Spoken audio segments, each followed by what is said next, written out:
বিশ্ব স্বাস্থ্য সংস্থার পদ নিয়ে বিতর্ক। সাইমা ওয়াজেদ পুতুলের যোগ্যতা নিয়ে প্রশ্ন। দুর্নীতি ও স্বজনপ্রীতির অভিযোগে বিশ্ব স্বাস্থ্য সংস্থা হু এর দক্ষিণ পূর্ব এশিয়ার আঞ্চলিক পরিচালক সাইমা ওয়াজেদ পুতুল এখন সমালোচনার কেন্দ্রবিন্দুতে। কলকাতার সাংবাদিক মনোদীপা ব্যানার্জি এক নিবন্ধে দাবি করেছেন, পুতুলের এই পদ পাওয়ার পেছনে যোগ্যতার চেয়ে পারিবারিক প্রভাবই প্রধান ভূমিকা রেখেছে। ব্যানার্জি বাইবেলের উদ্ধৃতি দিয়ে বলেছেন, বাবার পাপ সন্তানের ওপর পড়তে পারে। তবে এক্ষেত্রে তিনি উল্লেখ করেছেন, প্রধানমন্ত্রী শেখ হাসিনার স্বজনপ্রীতির প্রভাব পড়েছে তার বোনের মেয়ে টিউলিপ সিদ্দিক এবং নিজের মেয়ে সাইমা ওয়াজেদের ওপর। টিউলিপ সম্প্রতি যুক্তরাজ্যের সিটি মন্ত্রীর পদ হারান, আর পুতুলের বিরুদ্ধে স্বজনপ্রীতির অভিযোগ নতুন করে বিতর্ক সৃষ্টি করেছে। বিশ্ব স্বাস্থ্য সংস্থার আঞ্চলিক পরিচালক পদের জন্য পুতুলের মনোনয়ন নিয়ে বিতর্ক শুরু হয় 2023 সালে।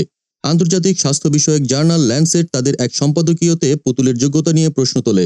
প্রতিবেদনে বলা হয়, স্বজনপ্রীতির মাধ্যমে তার প্রার্থিতা এগিয়ে নিয়ে আসা হয়, যা হু এর মতো আন্তর্জাতিক সংস্থার গ্রহণযোগ্যতা নষ্ট করতে পারে।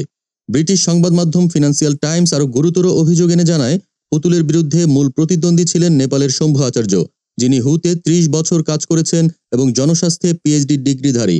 আচার্যের ব্যাপক অভিজ্ঞতা থাকা সত্ত্বেও তার পরিবর্তে পুতুলের মতো একজন কম অভিজ্ঞ প্রার্থীকে এই গুরুত্বপূর্ণ পদে বসানো হয়। প্রতিবেদনে উল্লেখ করা হয়, সাইমা ওয়াজেদ একজন স্কুল সাইকোলজিস্ট এবং মানসিক স্বাস্থ্য বিশেষজ্ঞ হিসেবে কাজ করেছেন। তার মূল কাজ ছিল অটিজম নিয়ে, তবে আন্তর্জাতিক সংস্থার বড় বাজেট পরিচালনা বা জনস্বাস্থ্য ব্যবস্থাপনার অভিজ্ঞতা তার ছিল না। এমন প্রেক্ষাপটে তার নির্বাচন স্বজনপ্রীতির ছাপ স্পষ্ট করে তোলে। পদ পাওয়ার পর থেকেই সাইমা ওয়াজেদের কার্যক্রম নিয়ে বিতর্ক অব্যাহত রয়েছে। অনেকে বলছেন, আন্তর্জাতিক অঙ্গনে বাংলাদেশের ভাবমূর্তি ইতিমধ্যেই স্বজনপ্রীতির কারণে ক্ষতিগ্রস্ত হচ্ছে।